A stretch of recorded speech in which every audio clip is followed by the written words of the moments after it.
All right, what's up, everybody? Welcome to the Spot Podcast. It's your boy Real. Here today with Tasha from Love the Mama.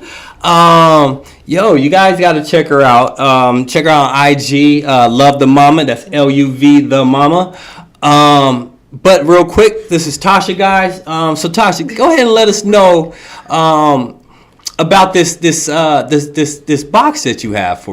Yeah, so Love the Mama is what I call the ultimate self-care subscription box for moms. So the goal is for moms to receive something every month to remind them to put themselves first. We give of everything all day long. The kids come first. Sometimes our spouse or partner comes first. The housework comes first.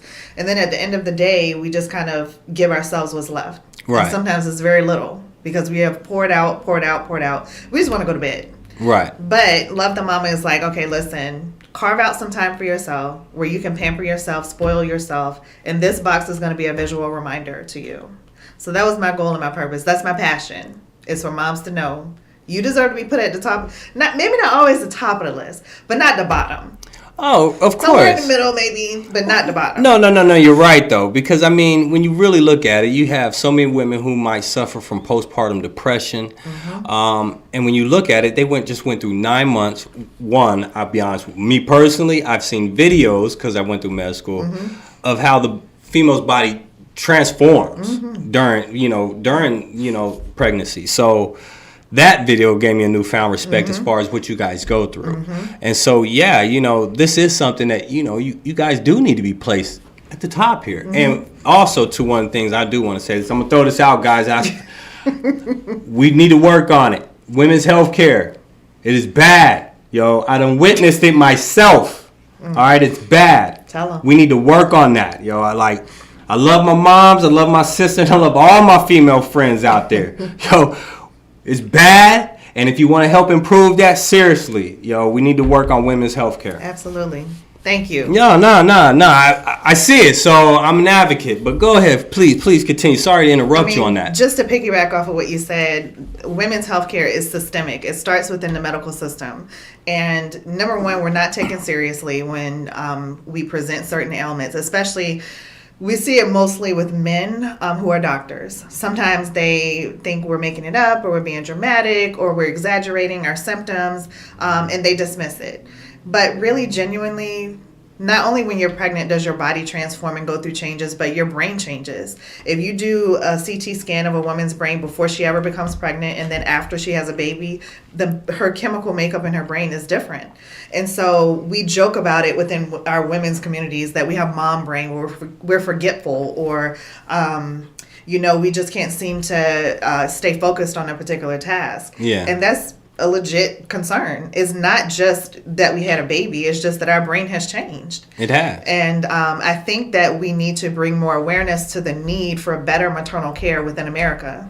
Because other cultures, they dote on moms when they have their babies. I have seen women whose moms have flown from the complete other side of the earth. From, they live here in America and their mom may be from the Philippines or from Africa. Their mom will fly over and stay with them for that first year just so she can make sure that her daughter is taken care of and that grandbaby is taken care of. Right. Here in America, when we have our babies, we're expected to be back at work at 6 weeks. When your doctor says, all right, you're clear, we can't even sell puppies before 8 weeks, but we're sending women back to work at 6 weeks, right, with a brand new baby, and her body isn't even healed yet. Well, you wouldn't believe how much money talks, bullshit walks. Mm-hmm. Oh, it's insane. Yeah, it's about capitalism, and mm-hmm. we are the casualties of that. I think I know you're absolutely right on that, and that also deals with a lot of things, which I would say, for example, which because I talk with a lot of these doctors. And I'm not really specifically, party affiliate, Democrat, Republican, mm-hmm. but I do lean more towards Democrat, mm-hmm. Because I believe in helping people, I'm sorry. Mm-hmm. But, with these doctors, though, who I talk with, a lot of it just boils down to, granted, a lot of them do genuinely care. Mm-hmm. They do. I think where it messes up at is you're not talking to the actual surgeon. Mm-hmm. You're talking to a physician. Mm-hmm. And most physicians, they're not specialty. Mm-hmm. They just know general information really about this, and everything. You know, so they're just a general, like, oh, I might be able to point you here or there. Right. So, like, you know, I think that's where a lot of the issue starts at, you know, because me personally, I skip a lot of physicians when I need to go. Yeah. And then I end up they try to charge me, oh, you supposed to go see this and charge me. No, I'm not paying for that. You can go away. I went straight to who I needed to see. And that's, of course, because I know, you know, I'm in healthcare. So I'm like, no, I'm not going to you. I need to see him. He's going to fix it. Or she's going to fix it. Yeah. And again, because of that, that's where the money comes into play. And it's sad, though, because honestly, there's times where I literally can look at them like, do you actually care? Like, or is it the money that you're getting from this? Oh, yeah. You know, so there's times where I'm confused with the doctors, where I'm like, yo, do you actually care, or is it about the money? Because when we start having personal conversations about some of these laws or politics and all this, really what it comes down to is, it seems like you're happy to be making all this money because it's convenient right now. Yeah. And that's why you don't want to vote against anything like that, because conveniently you're making great money. And you're not going to sit there and vote against yourself. So that's the convenience. We take away your convenience, I bet you start voting right. You see what I'm saying? Because everything's boiling down to people, oh, what's convenient for you. I've actually met people who voted for Trump. I didn't vote for Trump or Biden this past one. And, but anyways, I've met people who voted for Trump, even though they didn't like the guy. It's just, oh, he made my taxes lower. You kidding? Are you serious? Well, he lowered everybody's. No, sorry, the middle class, everybody. We saved $15 that year. I'm sorry. How about you? You know, you saved how much? Oh yeah, I saved thousands. Yeah, you fucker. You see what I'm saying? Like, come on now. Like, but so when it comes to that healthcare, I honestly, it's that money, yo. Oh yeah, absolutely, and we see this in labor and delivery. Oh yeah, it's the C-section, for example, maybe $30,000, and a natural unmedicated birth could be $2,000 to $3,000, and your insurance would cover that. So if I'm a surgeon and I'm trying to make as much money as possible, I would probably go with the C-section. Well, they won't. They don't base it off of that. Not always. But what happens is women will go into the doctor, and the doctor may say the baby is measuring large. Right. We're going to have to give you a C-section. Our bodies were meant to birth big babies. We've been birthing babies for millennia without C-section. Well, I won't say without C-sections, but that should be like a very last resort. Like the baby is in distress, mom is in distress. It's a medical emergency, not just because the ultrasound is showing a certain size. Well, again, part of that is because of the physician itself. Right. So, like, just because you're seeing an OBGYN doesn't mean she's going to be the one delivering your baby. Absolutely. She's not. She ain't going to be the one doing it. It's actually going to be somebody who does surgeries. You see what I'm saying? So, and some but OBs at the same do time, surgery, though. Some OBs do the C-sections. My OB with my really? son. My OB, when I had my son in Virginia, she was the one who was kind of dangling that C-section thing over my head. Where was this? What was the location? Richmond, Virginia. Is that small town, big town? What it's is the that? capital of Virginia. Oh, I ain't never been there, so I don't even know. I wouldn't say it's a big town. It's a big, small city. It's not uncommon to run into someone I see. you know. So, because what I have noticed, like from articles I've read and through researches, like in smaller places, for example, like this place here, Vegas is really a big town. It's not a city. It's a big town. It's got a lot of people, you know. You will have where, like, they're trying to dangle certain things over your head. And that's because there's a lot of non-oversight. Yeah. So, for example, I just learned out here that they don't have JCO.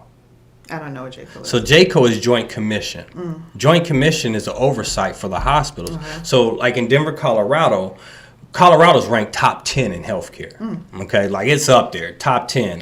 You can look it up. You know, they'll show you. Nevada is like 45, 46.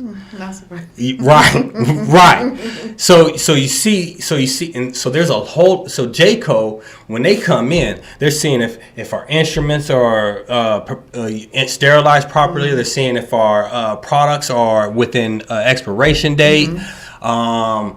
They'll literally walk up to a random healthcare worker and be like, yo, so if da-da-da-da-da happens, what do you do?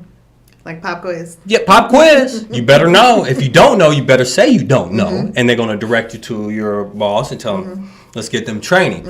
Out here, they don't have that. They don't have JCO. They call them surveyors. And I'm like, surveyor? What is a surveyor? Like, so okay, that lack of oversight. You see what I'm saying?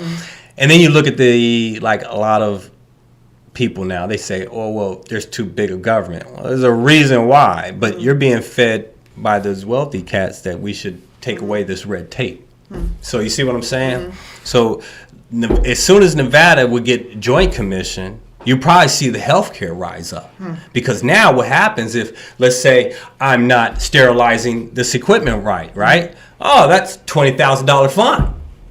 Oh, shit. That's not on me. That's on the hospital. Hospital got a $20,000 fine now. No, there's never it's $50 fine, $100 fine. No, it's well over $10,000 each fine. And if it happens, let's say there's a expired syringe in this package still, right? But there's 5 of them. Oh, that's a ding for each one. So that's 20. Now you got a $100,000 fine because you weren't doing your job. I bet you next time I come here, I won't see 5 expired syringes. Right. You see what I'm saying? Yeah. Now you see why there should be that government oversight. You see what I'm saying? Now you look at the healthcare. Okay, well, why this state has, so, and then back to because I do see there's a whole lot of racism in healthcare too. Absolutely. And COVID exposed a lot of that. I've seen nurses going on YouTube, doctors going on YouTube, explaining the disparity in people who are living from COVID and those who were dying from COVID. Because they were seeing more black people dying from COVID than everybody else, right? Yeah. They was. And so now they was like, we see what it is. So, yeah, medical racism is definitely a thing. And that, I think, contributes to this strength in motherhood trope that we've been fed, that you don't show any weakness. You don't need to ask for help. Power through. Nobody's going to baby you. Nobody's going to coddle you. So what? You just had a baby. I actually had a family member tell me after I had, I think it was my second child. She said, you have a disability. You just had a baby. Because I said I didn't want any visitors. I said I just wanted to rest. And if she wanted to be helpful, bring dinner and leave it on my porch. That was the best thing you could have done. Then I don't have to cook. I don't have to entertain guests. Just bring me dinner and leave it on my porch. Peace. And I had a toddler at home. Right. So I didn't want the pressure of having to put clothes on, clean the living room up. I just wanted to sit there with my newborn and lay in the bed. You know what helped? Just a simple phrase that helps a lot of people that I've noticed that I just learned.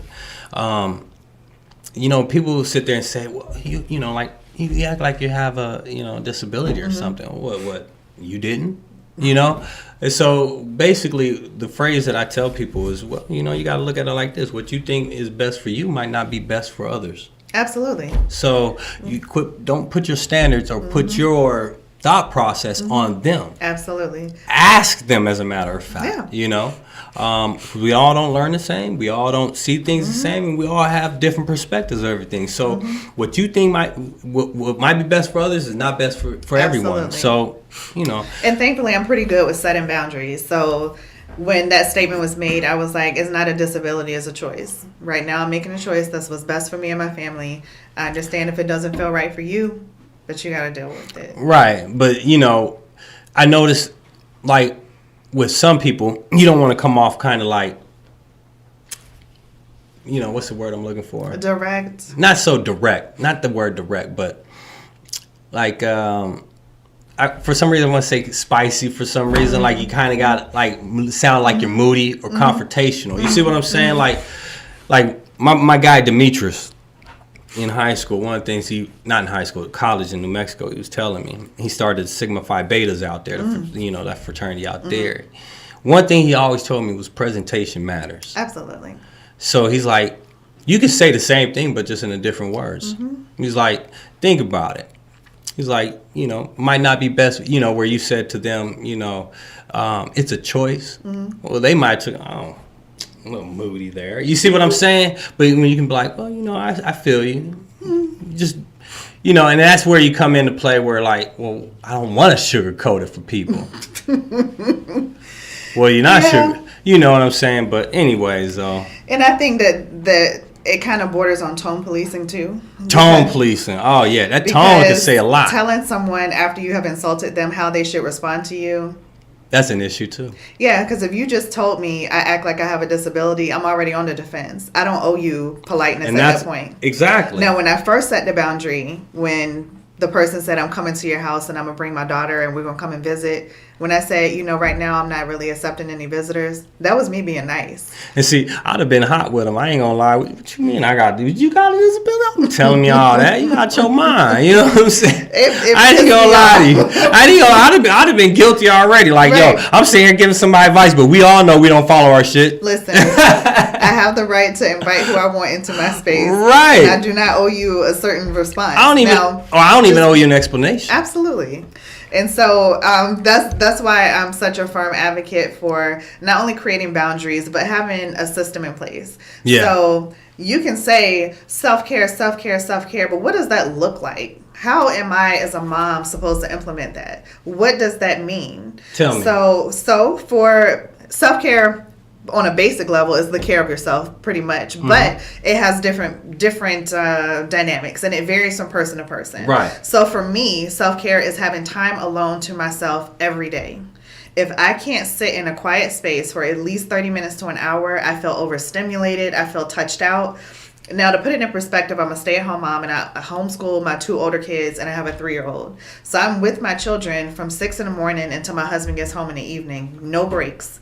Even when I try and lay down in the midday, I have them laying beside me. Right. I am touched out. I have people touching me all day long. So when my husband comes home, we have a system in place, and he's very understanding. He will immediately come in and take the kids. Like, he literally puts himself between me and the kids. He will start dinner if I haven't had a chance to do it. He's doing bath time. When I came here, he was giving the kids a bath.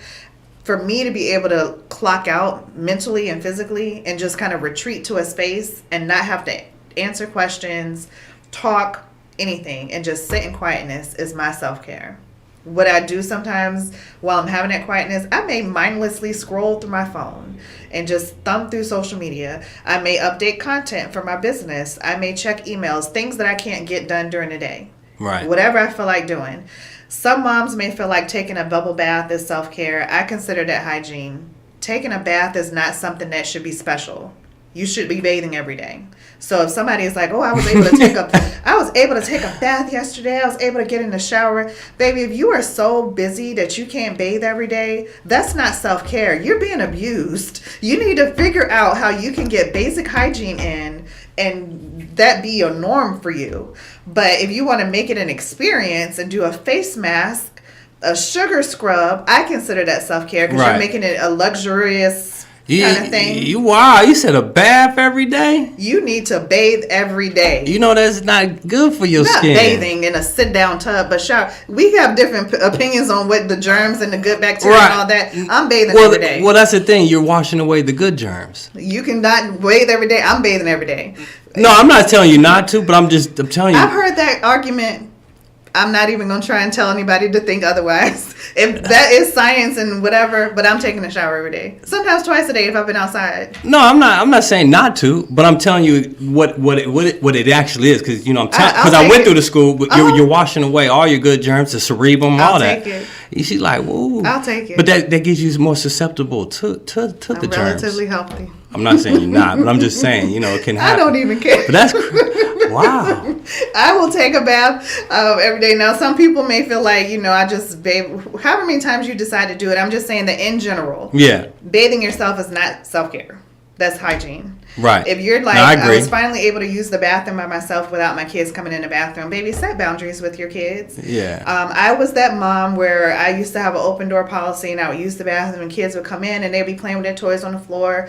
As they got older, it started to turn into a game where it would be like, ooh, look at mom, blah, blah, blah. And they were being silly about it. And I couldn't handle my business because I had an audience. And it wasn't just one kid, it was all 3 of them. So I started saying, when I go to the bathroom, I'm locking the door. Y'all will be okay for 2 minutes. And don't knock on the door. I'll be done when I'm done. Right. And now they don't even bother. When they see that bathroom door closed, they just leave me alone. And so I feel like that's where each person has to set their own boundaries. Some moms may not mind. They don't mind if their kids come in the bathroom. That's great. That may not be your boundary. It was mine because it was bothering me. Right. Another boundary may be you can't eat your meal in peace, or you're eating cold food because you prepare your plate, but then the baby needs something, the kid needs something, this, and this. So my boundary is I'm going to serve everybody their food, and then I'm going to fix mine. And before I sit at the table, I say, does anybody need anything before I sit down? Because when I start eating my food, I'm not getting back up. Right. That's my boundary. I deserve to eat hot food as soon as it's prepared. And I shouldn't have to eat half of it now and then half of it later. And then later never comes because we have somewhere to go or somebody needs this. Exactly. Yeah. And then I'm going through the day partially hydrated, partially fed, and then you have an attitude because your blood sugar is low or something because you haven't eaten sufficiently. You haven't been able to sit and drink a full glass of water, so you're dehydrated. So all of these things are just kind of things that you need to take note of. What is your mood like when certain things don't fall into place? How do you feel when you're not well rested? What can you do to get more rest? Can your partner, help you out in the middle of the night if you have a baby that wakes up? Can you take a certain shift and they take a certain shift? Can you nurse the baby and your partner change the diaper so Right. you can at least get an extra 15 minutes of sleep? So I would say discuss with your partner, if you have one, ways that they can help and just communicate those needs. And that's how you set boundaries as well. And so when I had my first son, I set that boundary of when my husband would come home from work, he would just very innocently just come home and, be thumbing through the mail and doing stuff. And I'm sitting there, steam coming out of my ears. I'm like, you have the time to go through the mail? I've been caring for this baby for 12 hours. I need you to take this child so I can go sit down somewhere. But he didn't know. He didn't know that's what I needed. He thought, I'm getting home from work. Let me chill for a second and thumb through the mail, or let me go change my clothes, or go to the bathroom for 30 minutes. I don't know why men be in the bathroom so long. I'm like, what are y'all doing? We thinking y'all being in there for too long. I'm in and out, honey. Unless I'm doing my hair. That's how I am. I'm in and out. But I'm with you on that. I'm in and out. And I'm wondering how you in there for so long. I got a 16-year-old boy who, honestly, he's in there for, my wife gets mad. Why are you in there for so long? I don't understand. Maybe that's their self-care. But then I look at her, too. I'm like, but you be in there like that, yo. Like, stop playing. Now, like I said, if I've been there for a long time, it's for like hair and makeup or a shower or something. Yeah. It's like every day using a bathroom out there. I'm like, just get in and out. But that would be like... I'm be in there marinating, Stop it. Contemplating life. I'm just like... Are you reading the book? At least be reading the book, okay? You reading the book? All right. He's reading the book, guys. He's chilling. Leave him alone. Hold the baby and read the book at the same time. Right. But yeah, that's kind of the thing. And so that was where we were talking about tone and how you present things. Right. Because if I was just like, why you can't come home and take your child? You don't miss your baby. If I would have been like that, it wouldn't have gone well. So I said, it would be really helpful to me if after you got home and you got all settled in, if you could just take the baby so I could just get a break. And he was like, okay, cool. It was that easy. So you have to, and I think as women, we have to be okay with telling our spouse or partner what we need and not anticipating that they can read our mind. And not assuming, well, he should know that this is what I need. No, they're not going to pick up on that cue. They probably are thinking you got it because you're not saying otherwise. And, you just have to develop a system and a routine and decide what's working and what's not working. And so my passion for self-care came out of my first child's experience. Looking back on it, I feel like I may have had postpartum anxiety. I was never diagnosed because I was kind of embarrassed of how obsessed I was with my son. Yeah. I was an excited first-time mom, but I was just obsessed. I mean, who would hate watching though? him. I don't know. I don't think it was a healthy obsession. I don't think you don't think it was a healthy obsession? No, and I'll tell you why. That's interesting. I was obsessed with something bad happening to him. I was obsessed that if I woke up one day, he would be gone. I see what you're saying. Irrational thoughts. I did have somewhat of that, but it wasn't like what you're saying. Like I did have thoughts of SIDS, stuff like that. Yeah. But I didn't have like you're saying, an obsession. Gosh. But it did run across my mind. Yeah. Like, yo, is he Okay, it's cool. Yeah. You know. So I think that's like Yeah. a healthy concern because we have been kind of drilled into don't let them sleep with soft blankets near their face, so don't put them on their belly. We've been taught kind of, safe sleep habits. So that part is fine. My thoughts were somebody's going to break into the house and kidnap him while I'm asleep. We had an alarm system. We had 2 doors that somebody would have had to go through. We would have heard someone coming in the house. But I just had this irrational thinking. Like they finna make it. They gonna a ghost is gonna come through and pick my baby up, and I'm gonna wake up and he's like you the one with the magic, bro. Right. And so I see what you're saying. Invisible man. Yeah. I would just find myself doing things that were looking back kind of weird. I would just kind of go in his room in the dark and like hover over and watch his chest rise and fall. I just wanted to make sure. You know what? I was guilty of the same thing. You're not the only, because that was one of my concerns too. Like I said, SIDS was on my mind, but it, again, I don't know if I don't know how severe you're saying your obsession was. If it was, I wouldn't say mine is what you're at your level, what you're saying. But I did have those thoughts, like let me see that chest rise. Waking up at like 2-3 in the morning. Well, you too quiet. You quiet, yo. Like, you slept for 2 hours. Wow. You okay? Yeah. You give me a little more time, okay? But all right, I just had to make sure. No, I've been there. My wife, she wasn't one of those. It was me. Up for it. It was weird, but even then, even as they got older, when it came in, my wife's not the one to deal with the healthcare parts of it. She's not she's like a deer in the headlights. I don't know what to do. I just happen to be the healthcare worker in the family. Right. Don't even worry about it. I got you. Right. But trust me, I know. And then too, my wife had eclampsia, so and she developed epilepsy because of that. I'm sorry. Yeah, she ended up having a seizure at 4 in the morning, and that's what woke me. Before or after? Before, I mean, during the pregnancy. Wow. At 9 months, she had a seizure. Oh my gosh. It woke me up at 4 in the morning. This is another reason why I advocate for better women's health, because I love my wife, I love my kids, and then too, when you see where does life come from? The womb, my guy. So we need to work on that. Yeah. But no, she developed eclampsia. She has a cavernous hemangioma right in the center of her speech and memory, so it's inoperable. She now has epilepsy. Oh, man. And our son, that night, yes, it was scary. Woke up to her going through the seizure. I'm like, what in the world?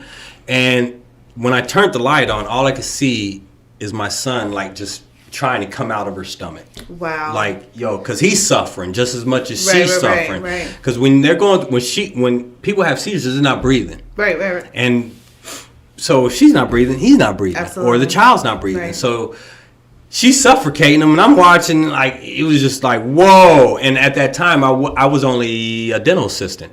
So I wasn't even in surgery at this time. I didn't have the in-depth knowledge of healthcare as I did. And I'm like, and that actually kind of made me like, I need this drive to be able to do more. And then that's when a female friend of mine was like, oh, you should be a surgical tech. That's what I do. Oh, really? Show me what you do. And that's when I was like, oh, yeah. So that experience with your wife kind of drove you to have like a desire or a passion to work in medical field? I always when I was in high school, I wanted to be a doctor. Okay. I just didn't follow it path. Didn't have the guidance. Okay. And honestly, I don't think I was even ready for college. Okay. I don't think I was. Yeah. 'Cause I don't even have a degree. I mean, I got my license for surgery. Yeah. But as far as me when I went to college, I ended up dropping out. So I just wasn't ready. Yeah. My wife, she got her electrical engineering degree. Awesome. Right, but no. Now the other thing though, too, as far as to piggyback right off what you're saying, afterwards, when my wife had her seizure, she had to spend 8 hours in ICU. Now, after that, I watched the doctors, the way they handled things, and it was just like, now that I look back at it, I'm like, oh, nah, I wouldn't like that. And some of the things they said, like, one of my kids, he was like, yeah, I could drop him right here on the floor. He'll bounce right off. Yo, you do that, I'm killing you. You know what I'm saying? I was just like, did you really just say that? Like, yeah, he did. He said that to me. I was like, nah, because I questioned why was his head capped, like it was pointy. You know what I'm saying? Because they used the suction to help. He said he would drop the baby. He's like, he was like, oh yeah, he's fine. If we could drop him right here and he'll bounce right off the floor. My guy. He probably would not bounce off the floor. He's not going to bounce off the floor, It's right? made out of rubber. That's Right. a weird statement to make. It is. He was just saying basically how durable children are. But they just, it's like what they call a dentist joke. Dentist jokes are always bad. Even when I was a dental assistant, there's been several times where doctors say a joke and we both just looking at them. Like, yeah, that was stupid, bro. It's not funny. Yeah. So yeah, if you ever hear somebody say, oh yeah, dentist joke, they mean it's a bad joke. Yeah. But yeah, and then I had an incident while I was in my clinicals. This is after we got out of school. Now we have to go get our hands on. And we were doing a hysterectomy.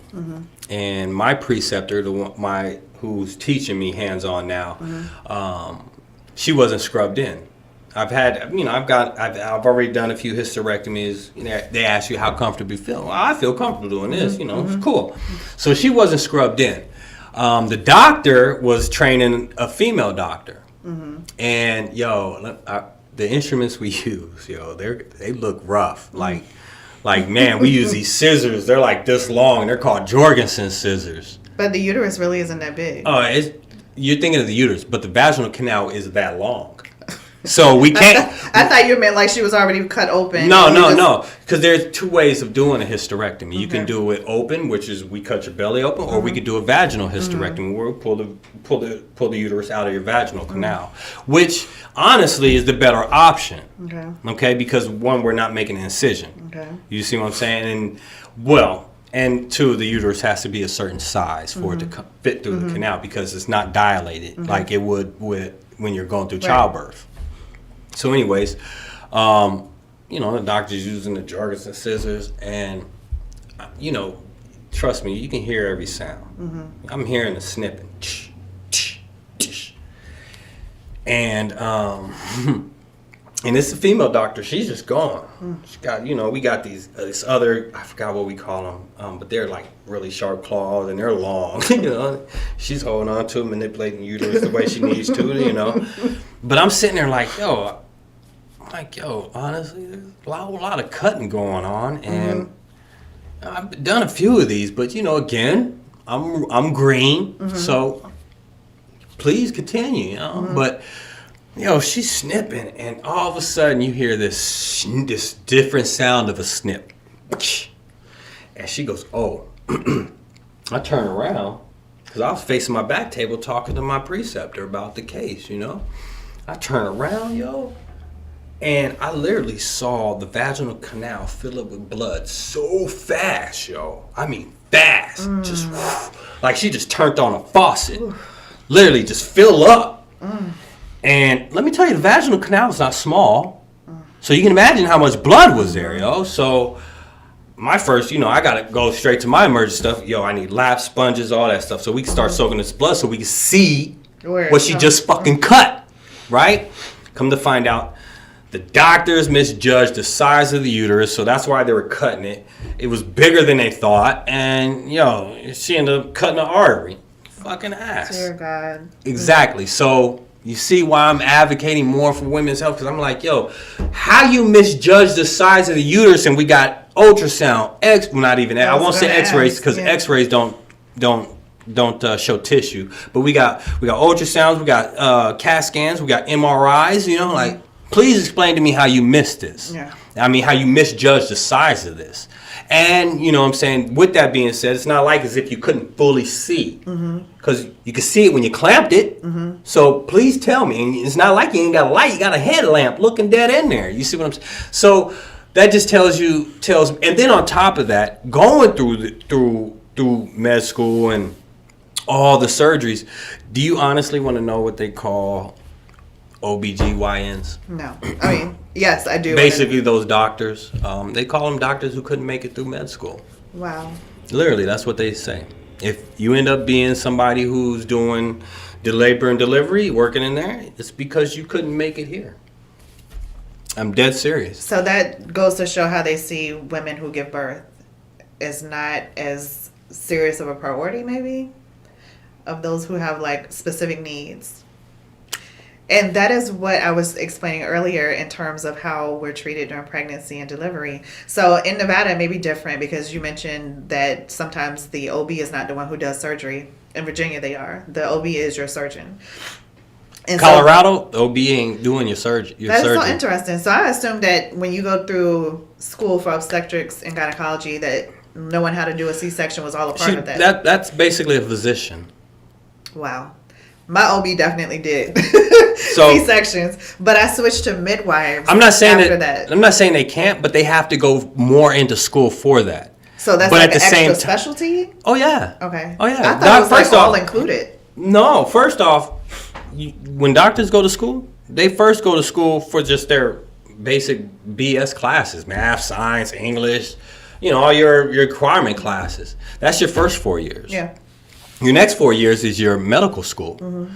Then your next 4 years after that is your residency. Then you got your specialty, which can be another additional year to 2 years. Mm-hmm. So yeah, they're in school close to 15 years. Yeah. And that's before they actually are doing their own practices. Right. You see what I'm saying? So it's a long haul. Mm-hmm. And on top of that, because of we can fuck you up and nobody would know. Mm. That's why they need that government oversight. Yeah. The other part of the government oversight is, you know how many doctors was prescribing drugs and getting kickbacks? Yeah. How you think the whole opioid pandemic started? Yeah. I mean, I wouldn't say pandemic, but yeah, it was a pandemic. Epidemic. Well, epidemic's more nationwide. Pandemic's global. Okay. So it was really a pandemic. Well, I can't. Whatever. I got confused. But it's worldwide. It was worldwide. So, yeah, they were getting kickbacks. And then add in, the pharmaceuticals. Hey, we're going to use money. So yeah, they're at fault, and then the doctors at fault. And yes, there has been doctors who've done surgeries they weren't supposed to do. I've actually, when I was a dentist, I watched the dentist do a root canal on the wrong tooth. I sat there and let his ass because I didn't like him.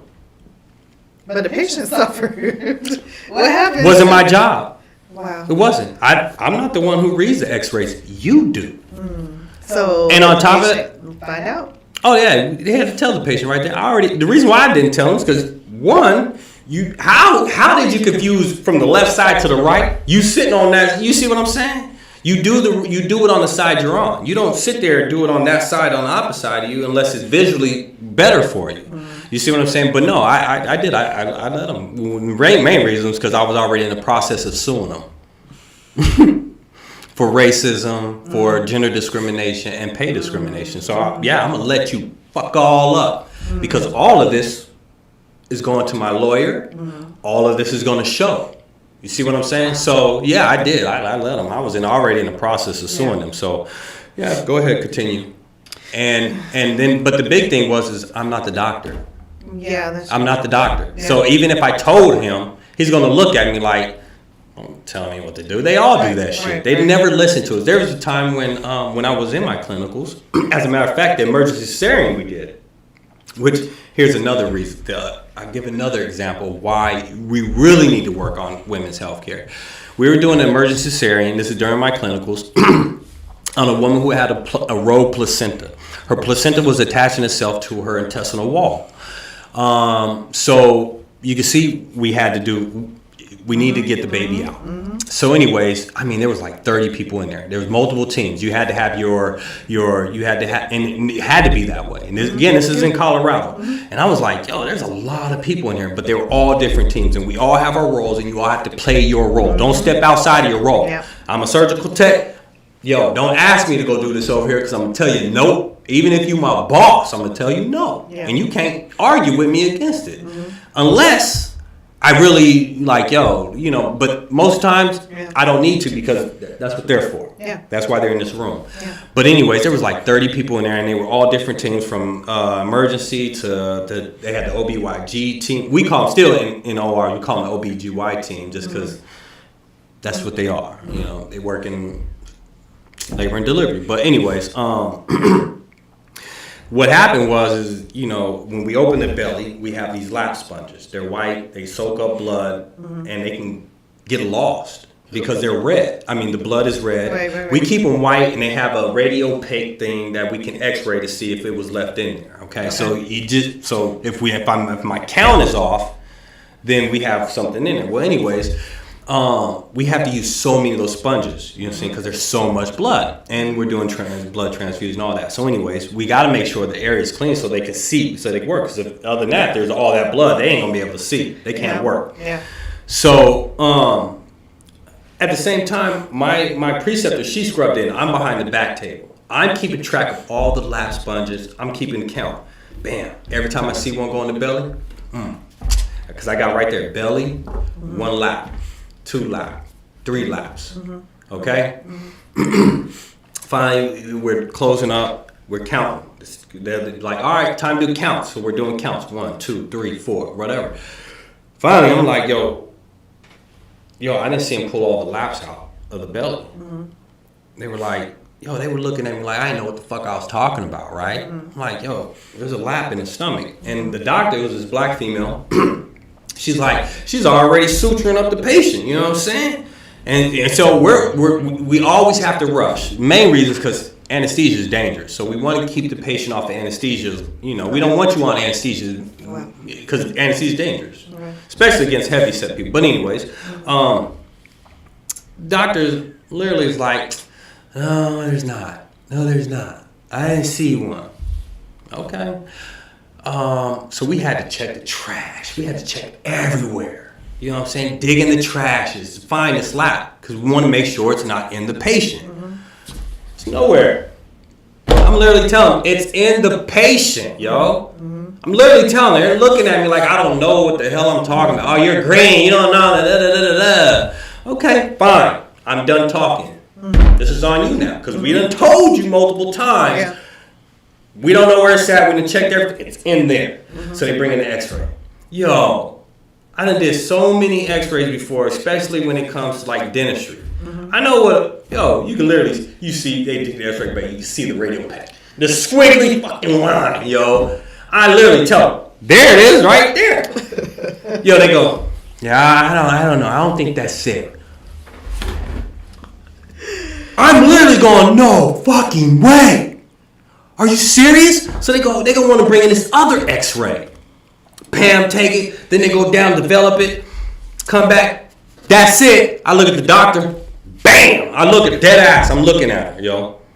I didn't break contact with her. Go ahead. Break all those sutures open. She cuts the patient wide open. Blah, blah, blah, blah. Oh, didn't you just put your hand in there? You put your hand in there and told us it wasn't there. Brandon, you need to be quiet. No, I'm not going to be quiet. No, I'm not. I'm sorry. Y'all looked at me like I didn't know what the hell I was talking about. Y'all looked at me there was a lap in her stomach, and I told you multiple times. I've been counting on my table. Yeah. Look. Yeah. Yo, Brandon. And they still tried to blame us. I literally told him, I told my charge nurse to her face. First off, fuck you. Oh, Lord. Okay? I told her that, dead ass. Fuck you. Don't blame us. We told them. Yo, and she got fired, yo. Dead ass, she got fired. Not because I was like, No, because she tried to blame us and literally tried to blame my preceptor. I'm like, no, I'm standing for you, yo. I'm an advocate around the world, so I don't want to hear this. There ain't going to be no point at the little man. No, because I'm that little man, and I'm very vocal. Very vocal, like, nah, yeah, ain't. Of course. So, but anyways, yeah, so see why I'm like, yo, and then on top of it, I'm just like, when I look back at it, I'm like, yo, this black chick, the fuck, dude? Yo, you know what I'm saying? What, you felt high and mighty? Sadly, yes, I do work with a lot of doctors who do feel like they are God. Of course. Cardiologists especially, and neurosurgeons. They feel like they're God, and I've literally, hi, Dr. Hoover. He literally walked past me, didn't even give me contact. Oh, okay, cool. But so yeah, women's healthcare, I'm all for it. Like, yo, the lack of care. Like, no, not just the care, the lack of, like, I care for you. Oh yeah. You see what I'm saying? Like, it's not the care of, we make sure the patient's doing okay. No, the lack of care in you, bro. Do you care? Right. You see what I'm saying? Like, no, like, do you care what he's saying just because you hold a higher position? Absolutely. No, you don't care because you think you know it all. Apparently, I just showed you. Shut up. Yes. You see, so, and they teach us in school. No, speak up. Yeah. Don't be scared of them because if they do try to sue them. They didn't even stuck because if they have to give a disposition on why the lap was in here and the patient got sick and died, they really ain't gonna want that disposition. Absolutely. Because now we got to go give dispositions in courts and all this. Yeah, now they don't want to do it. So, yeah, I do. Yeah. But women's healthcare just had me stuck. Just seeing those and witnesses is just like, yeah, I knocked the shit out of you. That was my sister, my wife, and like, yeah. So now that I work in here, yeah. So. Yeah, it's bad, but and knowing during pregnancy and leading up to birth, most women don't know or they don't have the confidence or the assertiveness to fire their OBs. A lot of women feel like, well, I'm pregnant now. I can't just fire my OB. I can't just find a new one. You know why that is? I think fear, intimidation. I wouldn't say that. Okay, what do you think? Most women don't even know their own anatomy. That may be. No, seriously, you don't. A lot of women do not know their anatomy. I mean, because they don't know their anatomy, they don't know what to speak up on. That part may be part of it, but I think for most of us, so like for myself, I can speak as a woman. I felt like my OB knew better than I did, and I know my anatomy. My mom was in the medical field. I felt pretty confident about where everything is and how to point to it on a chart or whatever. Yeah. But I felt like this has been my OB since I was a teenager. She's known my mom. She was my mom's OB. So she knows better than I do. So when she was telling me, your son is breech, and if he stays breech up until week 36, we're automatically going to schedule you for a C-section. Yeah. No other suggestions were offered. I could have went to a chiropractor. There are certain pressure points that a chiropractor can press. There are certain manipulations, like if a chiropractor is Webster certified, they can actually turn the baby in utero without any manipulation. Like they don't physically turn the baby, but they can release certain tendons and certain things where it makes room for the baby to turn. Right. So instead of my OB saying, okay, well, here's some things you can try at home because there are certain stretches that you can do to kind of loosen up your hip flexors and certain things like that. She just went straight to, we're going to cut you open. If this baby doesn't turn, we're going to cut you open. And so here I am. I think I was 28 when I was pregnant with my son. So I was like fully grown. I should have known better. I could have done my own research. But 10 years ago, I don't know if I was equipped. We took the birthing classes. We did all the stuff. But to be able to say, I don't think I want a C-section, I just kind of was like, okay. And then I just went home and I was like, please turn, baby. I was like talking to him. I was like, can you turn, please? Because we got to do this natural birth that I've been planning. Right. And I didn't realize that I could switch providers, but I felt like I have such a long history with her. It would be like starting over. I'm betraying her. Right. What will they say if I come and ask for my charts? Are they going to give me a hard time? I didn't want to have conflict. No, I agree with you. Yeah, right. That is a big issue too with people. Like we want to avoid conflict. We want to avoid. Well, a lot of people want to avoid offending people. Absolutely. So yeah. And I had so much respect for her as a doctor, and she had been great to me. Right. All the way up until that particular point. Thankfully, he did turn, and I was able to deliver him, without any complications. But that was my fear, was that I had respect for her. I felt like she knew better than I did. And what if I do switch doctors and they tell me the same thing she told me? I would have wasted time and now started all over. Just a whole lot of things. But then I also see women, and I talk to them every single day, where their doctors are really being disrespectful towards them. Like, you're having all these issues because you're overweight. Now, that may be a factor, but there's a way that you can treat someone with compassion and sensitivity where you're not shaming them in the most vulnerable point in their life. Right. Then we're not even getting... And they are trained to do that. Absolutely. Medical racism is systemic. It's taught from medical school. I've even heard where doctors are taught that black people don't feel as much pain as other races. So you come in as a black woman, and we can even take it to the celebrity level. Serena Williams, when she was, after she gave birth to her daughter, she told her doctor, her medical team, I don't feel right. They dismissed her. She was like, no, I have had this feeling before, and this is what it was. I need you to take me to this. She gave them a list of things because she had experienced this, whatever it was before. I can't remember what it was.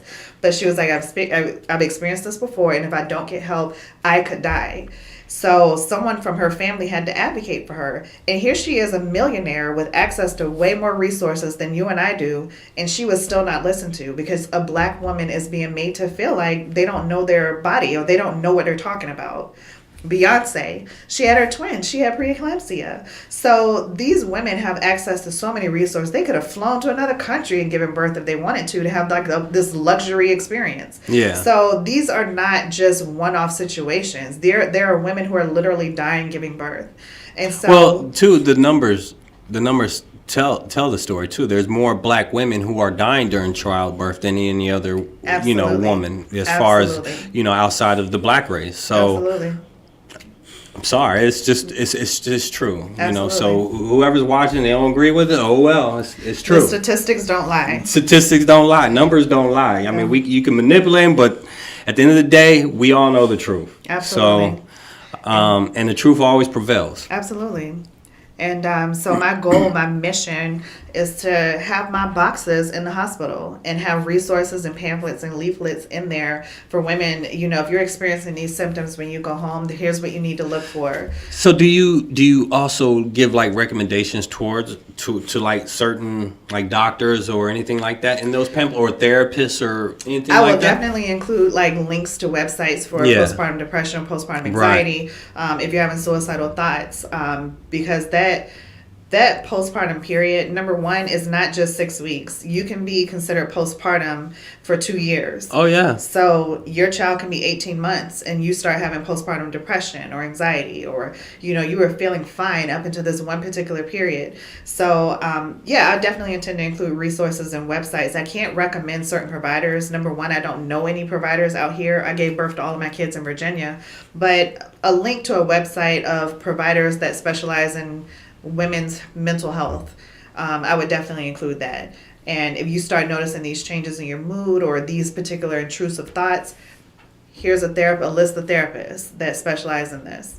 So that is my dream or my goal, that these bright pink boxes that I make are meant to stand out and to be obvious, because we get sent home with a whole bunch of stuff for the baby: diapers, formula, wipes, extra set of those blue and pink blankets. I don't know if either of your kids had those. I had the blue ones. Oh my God. I got all boys. Everybody had those blankets, whether you had a boy Same cap too. Everybody has them. They are iconic. Yeah, they are. Go back 20 years. They had those same blankets. things. Same color, same design. Ain't nothing changed. Nothing. And it was a joke where somebody was like, "Can we find the person that made these blankets? Because I'm sure that they are like multi-billionaires at this point." Oh, sure. Of course. And they gave me a set of them. I went home with like 5. Per kid. You want to know something funny? And this is off topic, guys. Sorry. But this is funny now that you said that. Looking for somebody who made these, and they're probably millionaires. It just hit me. When you look at all the prison mats and the covers and the blankets and all that, who do you think made that? You won't believe who made it, but I was shocked when I found out who made those. I don't know. Bob Barker. The Price is Right? The Price is Right guy. His son went to prison. His son was always calling his dad, talking about, "Man, I don't have a blanket. These mats are hard. This stuff sucks." Dead serious. Look it up. Bob Barker, his company, Price is Right guy, started making all of those blankets, and they're still trash. They're still trash. Like sheets of paper, right? Yeah. For his son, because of his son. So yeah. He could at least added some cushion in. Nah. It takes out of his bottom line. The price ain't right. Gosh, that is hilarious. It is hilarious, right? He made profit off of your hardship. That is very. Fucked I mean, up, it's right? kind of sad. It is very sad. Trust me, because I'm all for like demolishing private prisons. I'd rather them be government owned than private, because private prisons is just a money scheme. Just pipeline from high school to prison pipeline. It's ridiculous. And then you add in the racism behind it. Like, for example, I just read an article just coming up here about a guy in Georgia who lost his stand your ground law. He was him and his girlfriend was driving, and a truckload full of white people decide they want to try and run him off the road, throwing stuff at us, yelling racial slurs. But Georgia is a stand your ground law, so I don't have to leave. I could shoot you right here if I find you as a threat, okay, because of what you're doing. Started shooting at the other car and hit and shot a girl that was in that pickup truck, killed her. And so the other thing that made it worse was that the kids admitted to doing this. They were drinking and driving, doing drugs. They admitted to withholding information, all kinds. Everything was against the kids. Yeah. And the jury said he's guilty. The black guy. Yeah. Well, he was actually biracial, but still yet darker than the white guy. Yeah. You know what I'm saying? So yeah, he lost the stand your ground law. So yeah, it's bad. That is so sad. Yeah. So, but Bob Barker. Yes. I heard that name in so long. So yeah. So I mean, I would love for our product to be just as iconic as that. When we leave the hospital, we get sent home with something that is meant to make us feel good. I got sent home with a whole bunch of like products, but it wasn't like comfort items. It was the mesh undies and the pads and all that. Right. Have you tried approaching the hospitals? I am. That is my goal. I'm working with a business mentor right now, and it's incredibly intimidating because it's a corporation. No, it is, and they're looking at their bottom line. Absolutely. So trust me, I fully understand what you mean. It is and then on top of that, because it's a hospital. Again, if we were in Colorado, it would be probably even more intimidating because there's going to be so many restrictions.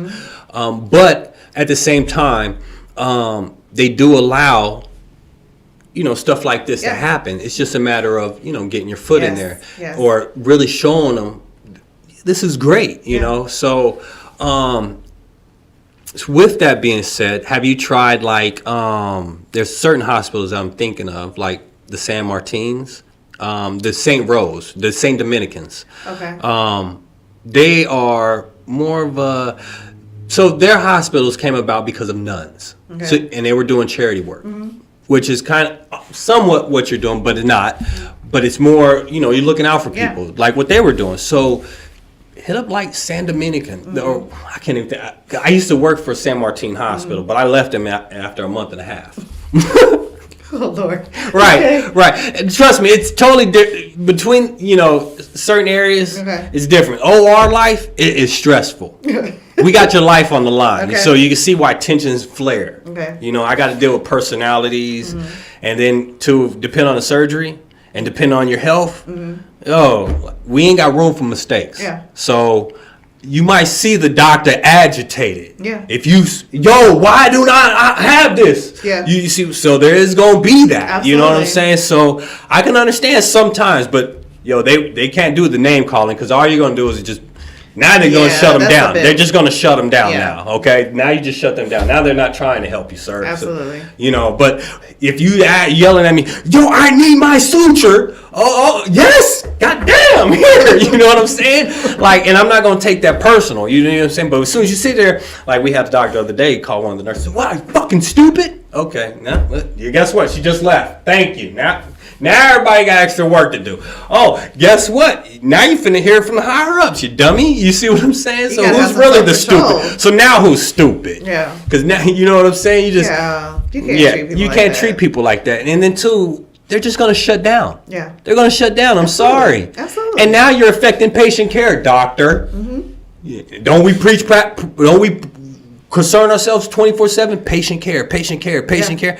Think about that when next time you want to have an attitude. Absolutely. Or you want to have this personality problem. Yeah. But anyways, though, no. So I'm saying, for me, the place I think that would best fit, help you out, hit up the San Martins, the St. Rose or whatever it is out here. I'm sorry, I only been here a year, but you know what I'm talking about? The Dignity Health. That's what it is. Dignity Health. Dignity Health. That's the orange sign, squiggly line. I'll show it to you in a second. It's probably on my list. I have a spreadsheet. But Dignity Health, the reason why I say more is because of how they came about. Okay. You see what I'm saying? So they would probably look more of let's. You know what? This is it helping the person? Absolutely. Is it? And they do advocate, as far as mental health and all that. Good. So I think this is why I have the show, is to try and help you out more if I can. If I have I information to appreciate point you to, I'm gonna give it to you. Thank you. And again, I don't charge for nothing because I love helping. I appreciate that. That's okay. Yeah, it's no problem. But like I said, when I went through my training and all that with them, you know, our orientation and all that, I was learning, you know, like they're union, so not saying that's all that great because I didn't stay there. I was like, yo, forget the union. Toxicness is still here. Right. You see what I'm saying? I don't like these attitudes. I'm deucing it. But yo, the surgery center where I'm at now, yo, I love it. Absolutely love it. That's I can't awesome. believe there's no toxicity. Wow. That's but, good. Yeah, trust me, because Colorado, I left it. Yeah. Because of toxicness, I was suffering from severe depression. This is another reason why I advocate for mental health awareness and all that. And I was suicidal. I was sitting here waking up every morning before going to work like, yo, how can I fucking die? I need awful. And then I'm literally telling myself, yo, where did that thought come from? This first thing in the morning, this is what you're thinking about? Yo, you have a problem. Something's wrong. Right. Then I started having crying spells. And I'm like, yo, why am I just, all of a sudden I'm just crying. Like, this is out. Yo, why are you so sensitive? I'm sitting here literally questioning everything that's going on to the point where I'm like, you know what? Yo, you know what? I feel like I'm just going to, you're lucky I ain't got a gun because, yo, I would have done it.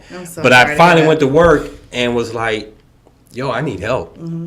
I'm sorry, I need help. Like, something's going on here. And she pointed me to a therapist. And I went to a therapist for about 2 months. And then from there, it took me like almost 3 years to beat that shit. Yeah, of course. It's Depression. Not overnight process. Yeah, no, it's not. It's a roller coaster ride. And I had a friend who went through it. And she told me, I couldn't believe, now that I look back at it, like, yeah, it really was a roller coaster. Like, it is a roller coaster ride because your whole emotions, and you got to learn how to control it, remove those triggers, those tics, all of that.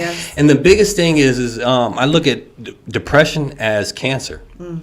It is literally eating away at your sanity. So it's mental cancer, and it literally, depression just trains your mind to hate yourself, to absolutely blame yourself for everything, and don't forgive yourself for this, and no compassion towards yourself. It's just absolute hate. And I literally would not wish that on my worst enemy. I wouldn't even wish it on Trump, and I'm not a Trump, so I actually hate that guy. But I would not wish that on him. Like, yo, bro, no, that's a dark place, yo. Like, I'm not wishing death on you, but you don't deserve to be a president. You know what I'm sorry, that's just me. But still, so yeah, like, I advocate big time for mental health awareness and again, this whole healthcare thing, you know, with women's health. But yeah, so the postpartum depression thing, when they get that, I'm like, yo, I can only imagine, because yo, that's going to hit the mother and the child. Absolutely. And like, yo, and then they can't explain how it happens. It just comes. Yes. So it's just like completely shot. Right. After you give birth. Oh yeah, hormones, all that is done. Yo, I literally, when I tell people a woman's body literally transforms, like, yo, it transforms. Bones moving. This is moving. That, and not just because the baby's growing. No, it's because it's preparing itself, and pressures is moving. Hemostat level, what do they call it? Hemostasis levels are changing. Everything is changing, y'all. Y'all don't understand that. So you just got to see the video I seen, because the video I watched that they showed us, this couple agreed to have the whole conception, everything recorded. Wow. I'm talking about we saw the sperm going to the egg and everything. I'm like, wow, because they did IVF, you know. So, you know, it was one of the ones where but they did it a certain way where they showed the sperm going to the egg. You see the sperm go in the egg. And I'm literally questioning, like, wait, that looks real, but is that real? Like, golly, that's so real. And yeah, literally, they showed it every time the couple laid down together, how the body reacted, the brain, all that, yo. They showed how the things moved and changed in the body. And I was just like, guys, lady, yeah. You know what I'm saying? Like, look, you get all that. Like, God, I gotta respect you for this. Yeah. Like, yo, like, so the only thing though, I will say this though, and this is the only thing that kind of lets me toot my horn a little bit, is, you know, how they, you know, yes, you guys go through a lot of pain, but I will say this. I've had a woman come to me. I have multiple women come to me and tell me, oh, yeah, I'd rather have labor than go through another kidney stone. So, kidney stones, they are rough. And it depends on the type of kidney stone you have. I've happened to have a kidney stone that was spiky. Yeah, and it's going through a tube that doesn't expand, doesn't dilate, Right. and it's sharp. Yo, when it hit me, I was feeling it back here, and it woke me up. I was like, let me go to the bathroom. I went to the bathroom, ain't nothing come out. Oh no. Like, well, okay, I guess I don't have to go, right? Didn't think nothing of it. Went lay back down. The next thing I know, I was like, oh, Lord, no. I jumped out the bed. Like, I gotta go to the hospital, man. Something's wrong. Like, bad.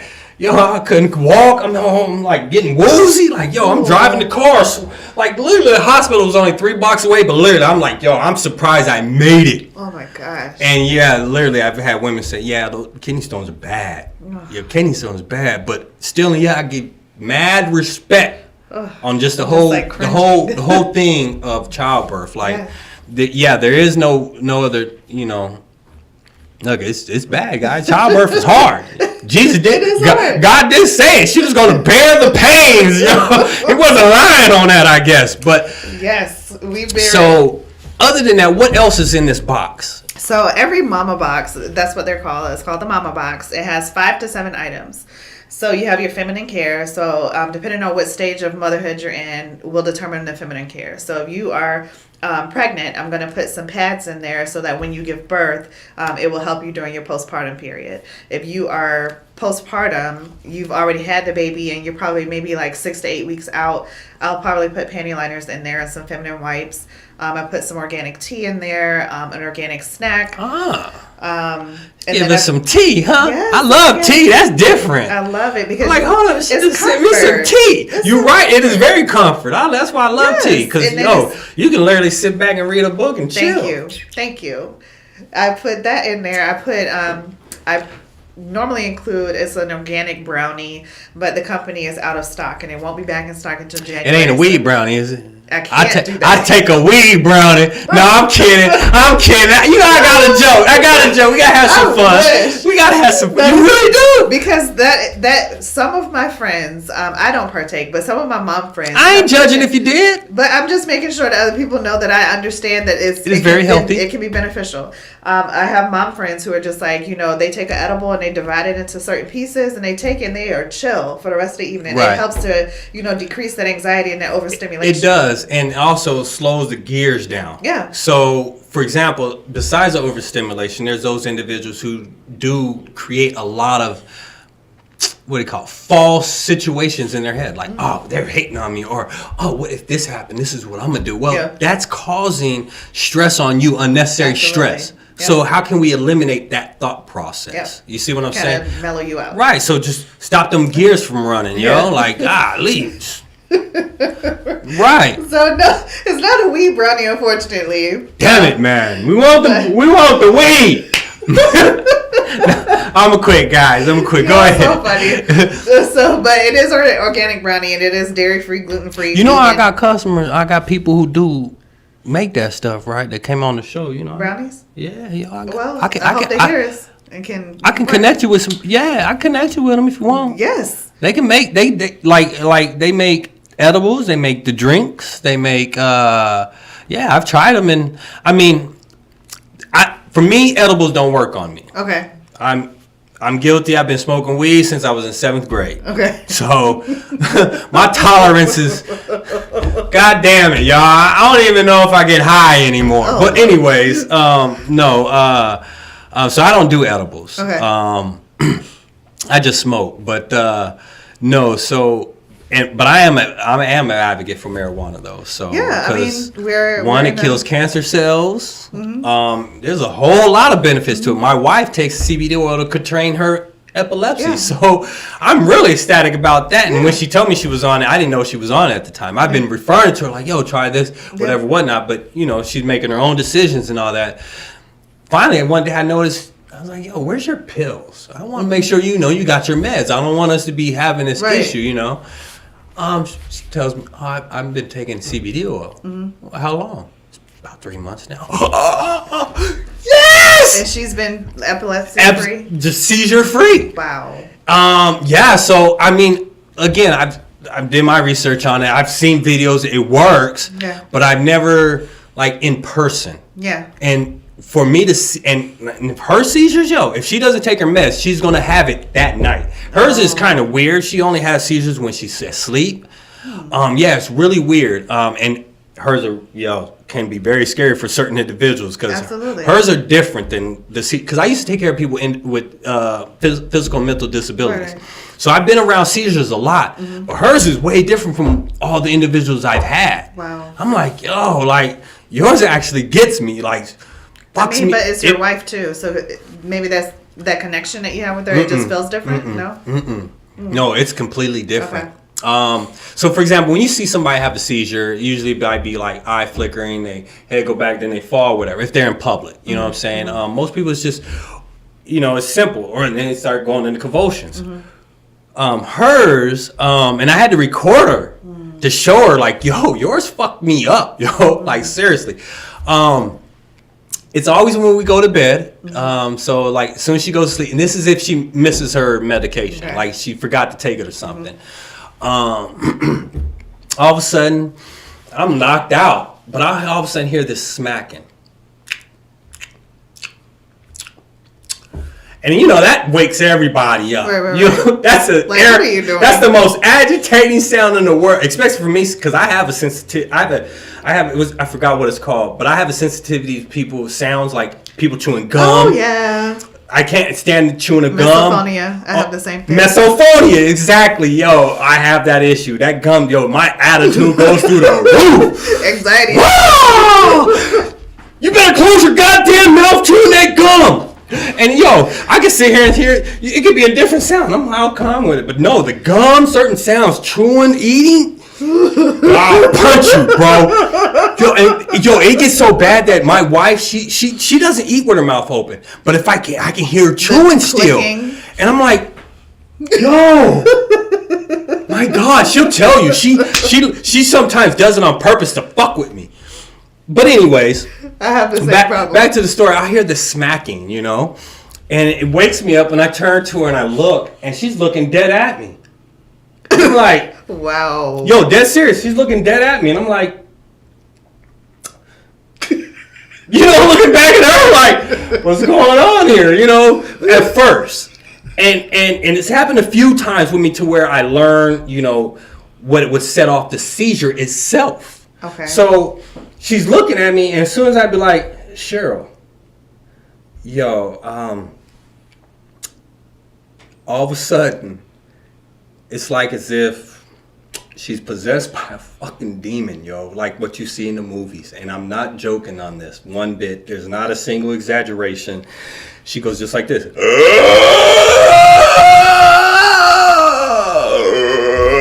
And goes off into the seizure.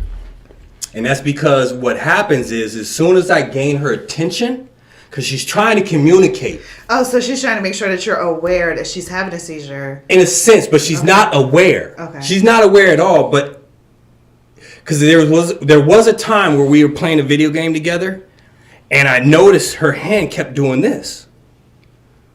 Just kept doing it. And finally I looked over at her, and I could see her, but I could see some flicker, and finally I was like, Cheryl. And she went into a seizure, and that's where I started learning certain things that what is triggering it. But she missed her medication, but every time I said her name when she was looking at me, that triggered the seizure. So it was like her brain was trying to fight from having a seizure, but as soon as it had some kind of stimulation, it distracted the brain from the fight.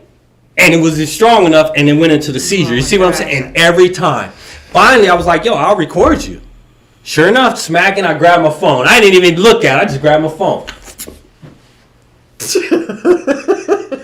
And then I go, Cheryl. Sure enough, went right into it, Wow. And I showed her. I was like, here you go. She couldn't believe it. She was like, wow. That is...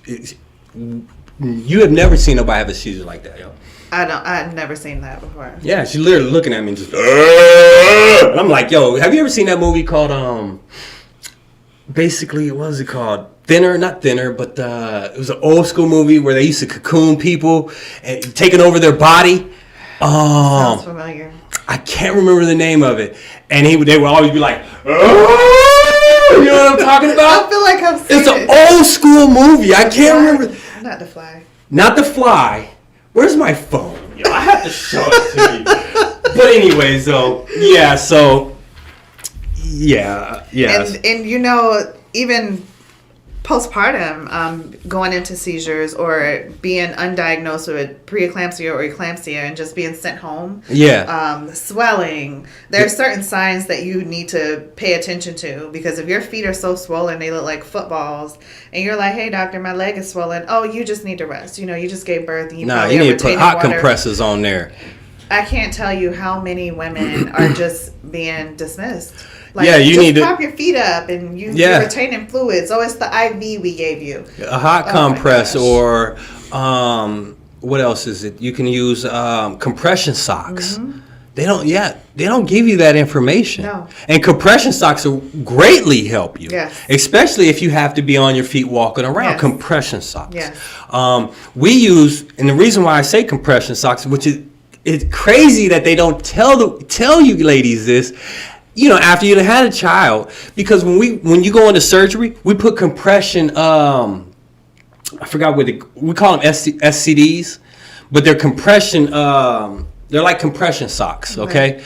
But they're hooked up to a gas. You know how you do? You know, we do the arm pumps, blood pressure. Uh-huh. But it's hooked up to a machine that does it. Okay. So every 10 minutes or 5 minutes, it squeezes your leg because it's right around your calf. Okay. So and it's like, it looks like a sock, but it squeezes your leg, and it's for compression to keep your leg from blood clots happening in your leg. Wow. Because laying down for so long, you can get blood clots. Yep. You know, without the moving. You know what I'm saying? Because if you're not moving, which we don't have you moving in surgery, you can develop blood clots. Yeah. But that's the reason why compressions. And if you got swelling feet, this and that. Compression socks, a hot compress, blanket or something, to help alleviate that pressure. I wouldn't say cold, because not cold, mostly hot compress. But I can't believe they wouldn't tell you. They never told you that, like after you had nobody. See that now you can see why. Once again, why I say what they told me. The doctors who do OGBY, ones who ain't made it.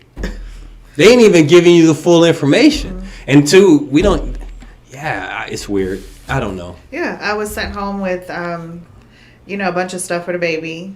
And nothing for you. I got medication because I had stitches. Yeah, but nothing real. Nothing helpful. Nothing that was educational. I'm sure there was some pamphlets in there, but I'm not reading that with a newborn. I didn't have free time to sit there and sift through a pamphlet, but had someone came in my room and told me, here's some things that you can do. Right. And, I could have listened and been like, oh, okay, well, the nurse said when I go home, do this, this, and this. And I think that's also where, the women in the older generation kind of should be present enough to provide some sort of support. So I hope one day I can be that grandmother that can go and stay with my kids when they have kids, and I can say, look, try this. Oh, the baby is looking like this. I think she wants to nurse. I missed so many cues with certain things because I just didn't know what to look for. I thought it would be like in the movies where, I come home with my baby and he sleeps and he nurses perfectly and, we just live happily ever after.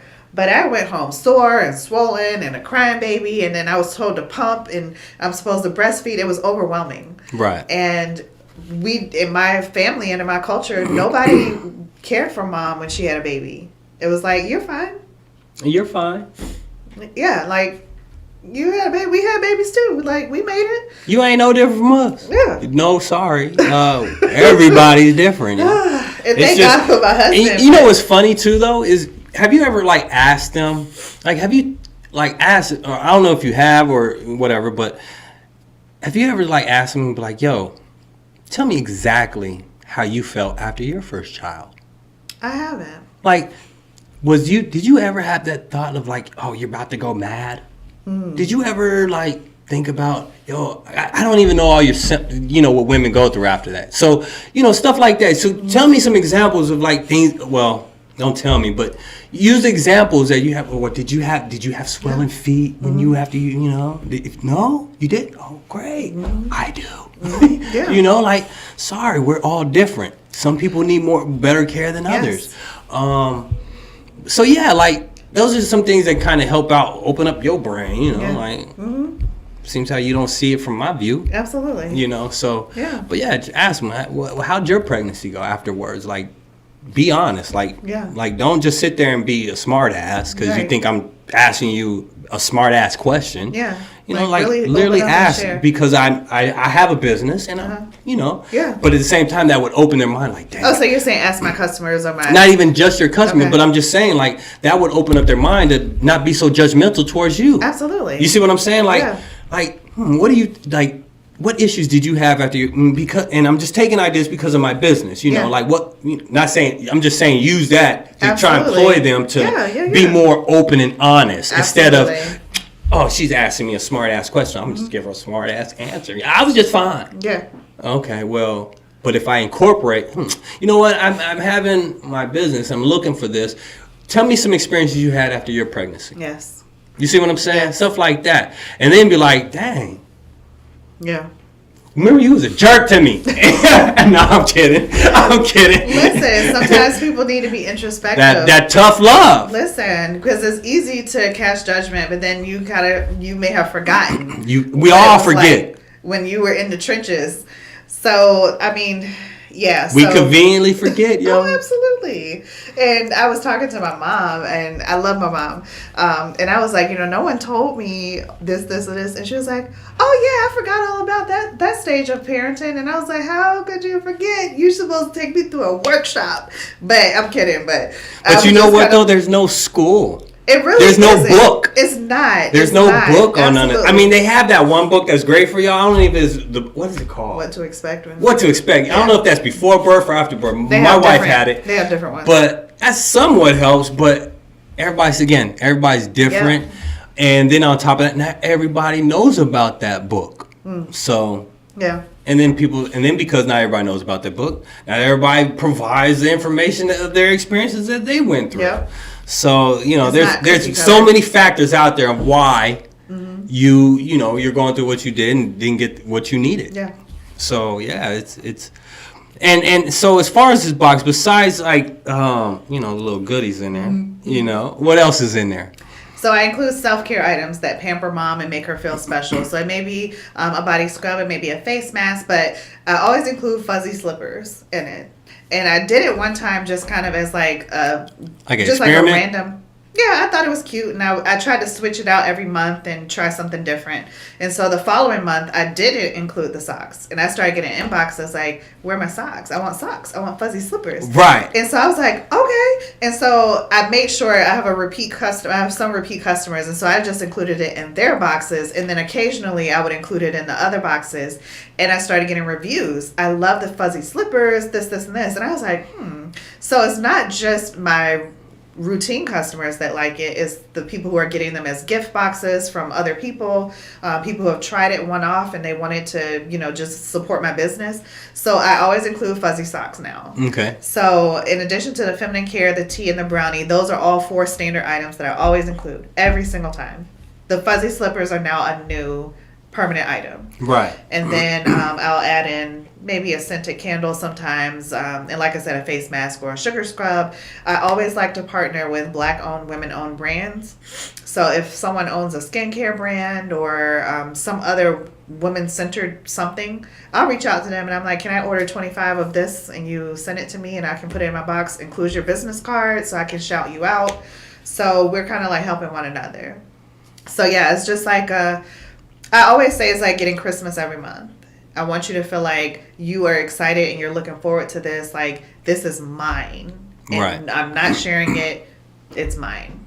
Right. And I'm going to go and retreat in my room. And this will be my hour of just like self-care and loving on me.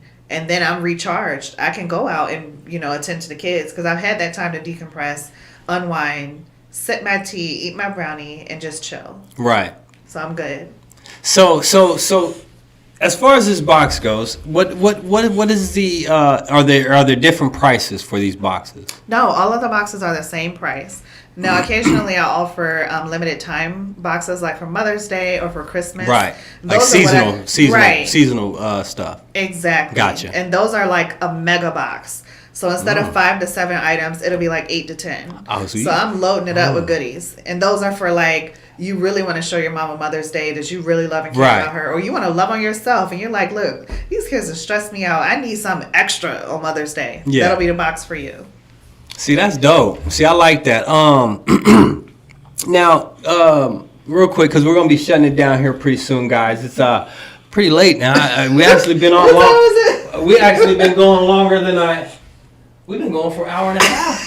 I told you, things happen, But where can people find this product at? So, thank you. You got a website? I do. It's www.lovethemama.com. LUVTHEMAMA. I'm glad you spelled it because I was just about to say, can you please spell it? Not all of us can spell.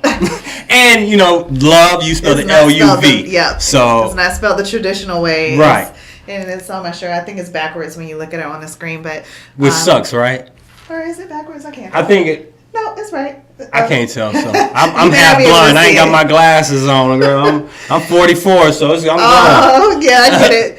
And you can find us on Instagram, Facebook, and TikTok. Love the Mama. At Love the Mama. You can also see her on my friends list on the Spot Podcast. So if you can't find Love the Mama, go to our IG and you can check our friends list there. You can also see the post that we posted with her IG tag there. Thank you. Also, as far as the excuse me, as far as the other types of, what other, like besides IG, do you have any other social medias? Yeah, so Instagram, TikTok, and Facebook. I have a Pinterest page, but you'll be better off following me on those 3: Facebook, Instagram, and TikTok. There you go, guys. And as far as you guys go with this, I personally like what she's doing here. That's why I invited her on the show. Thank you. I am a bit picky on who I do invite on the show. Thank you. Because not everybody, business minded or serious about what they're doing. Right. You are clearly very serious about what you're doing. Thank you. Especially just from looking at your IG. That's how I found you. Because I was on IG. Nice. And I do a search for Las Vegas entrepreneurs. Wow. And you pop up. And, well, a lot of people pop up, but, I go through them. Oh, I like this. Okay, thank you. And so, I go through your IG and I'm looking. I'm like, oh, yeah. And I only pick people who are actual serious. And also here at the Spot, we do focus on, I wish my co-host was here. I hope she's watching. Nikki, I don't know if you hear her, but she does the Cuties and Cupcakes Spa Bus. Oh, yes. Is that? That's my co-host. What? I was just thinking about that for my daughter's birthday coming up in November. You gotta hit her. Okay. I love Nikki, yo. Yeah. Trust me, I wish Nikki was here. I hope you watching, yo. I'm talking mess about you, Nikki. You ain't been back, Nikki. Uh-oh. She busy. She busy, yeah, I know. She got on through her thing. She told me, but Nikki, we need you here. We missed you, Nikki. But no, she trust me, Nikki, man, I love her a lot. She's great on the show. She's very smart. And especially in like Black history, and she does. She also has her little hobbies like with tarot cards and chakras, and she's she's very smart, and so because that's why I invited her to be a co-host on the show. Nice. So, but anyway, she does work with also a lot of entrepreneurs we have on the show. So like they'll team up and do events together. So like she has the Cuties Cupcake Spa Bus, and then what she does, she teamed up with Priscilla, who does Smoothing Touch mobile bus, which is so you got Nikki who takes care of the kids, and then you got Priscilla who takes care of the parents, the mothers. Yeah. And then they have Monique, and she does. Oh man, let me tell you about Monique. I don't know if you know about Monique, but she has Pecans by Monique. Now, that's what it's called. I believe it's Pecans by Monique or Monique. Yes, Pecans by Monique. Man, I don't eat nuts. I don't eat pecans. I don't eat walnuts. I don't eat none of that. And she converted me. Wow. Oh, yeah. Her pecans are great. I'll have to try these. My husband she actually was selling them while we was interviewing her. Wow. People was buying them on the show. Yeah, I couldn't believe myself. I was like, wow. I had a family member who actually bought them, and they live in Atlanta. Wow. Yeah, and she was like, oh yeah, my nephew doesn't. No, she said my cousin doesn't eat nuts, so if he likes them, oh yeah, we're gonna check him out. And yeah, she got them, and she was like, she was converted. I was converted. Yeah. Trust me, I don't eat pecans. I don't eat pecans. They have to be roasted like hers. But anyways, they team that up. Sounds good. They team up and stuff and do that. So, and then too, I was having, I got plans in the works that I can't share with you guys just yet. We gotta wait. She'll know when we cut this mic off. But anyways, I can't wait. Right. So, that's just one of the things I like to do. What we like to do is just help people and get them out there. But yeah, you really got to hit up Nikki. Her party bus is great. Oh man. She really goes out for them girls. Oh man. Yeah, her little girl, her daughter and her son, they help out. But no, her party bus is nice. Okay, you really got to. If you're gonna do it, get her. Okay. She goes all out. Do you know her? I follow her on Instagram. Okay, good. Yeah, but I didn't know who the person was behind the. Oh, it's Nikki. Okay. It's Nikki. Yeah, I got her phone number and everything. She, like I said, she's my co-host on here, which Nikki. I like that. Me and her, we be going, so it makes the whole thing fun, and it balances out. So I need my female co-host. Dang it, God! But I also like to I only deal with a lot of black businesses anyway. Well, so that's what I like to focus on and try and uplift Yeah. and generational wealth within the black community. Oh, thank you. And that's why I also asked Nikki to be on, because she's well diverse in black history and this and that, and she's very articulate with how she words things and talks to people, and I've seen times where she should have yelled at people, and she held it in like great. Wow. She did great. So, and Nikki, God, punk, come on. Anyway, So I'm sure she I miss her, right? She knows it. But you really got to hit her up. And so anyways, guys, we're going to shut it down because I know she got to get home. She got kids, and I got to get to work tomorrow in the morning too, because surgery be calling. But guys, again, tell them where they can find you at. www.lovethemama, LUVTHEMAMA.com, and Facebook, Instagram, and TikTok at Love the Mama. And yes, all you mothers out there, you deserve your free time, your me time. You deserve that. So I brought her on the show because that reason. Women's health I do advocate for. This is what she's advocating for as well. So that's why she's on this show. That wasn't just because I want people on the show. It's because I actually want, genuine, legitimate people on the show who have things going and want to actually make a change. And I really admire her for what she's doing for, within the women's community and women's health. So guys, check her out. Love the Mama. Hit her up. If you know a lady out there right now who's might be suffering postpartum depression or something, or just had a child, period, or about to be, or who is pregnant, Love the Mama got some kits for you, and some things, some very informational things for you guys out there. So check her out. Love the Mama. Hit her up. You guys enjoy your night. Be safe. Love each other. Show compassion to one another, because we all need each other. You guys enjoy your night.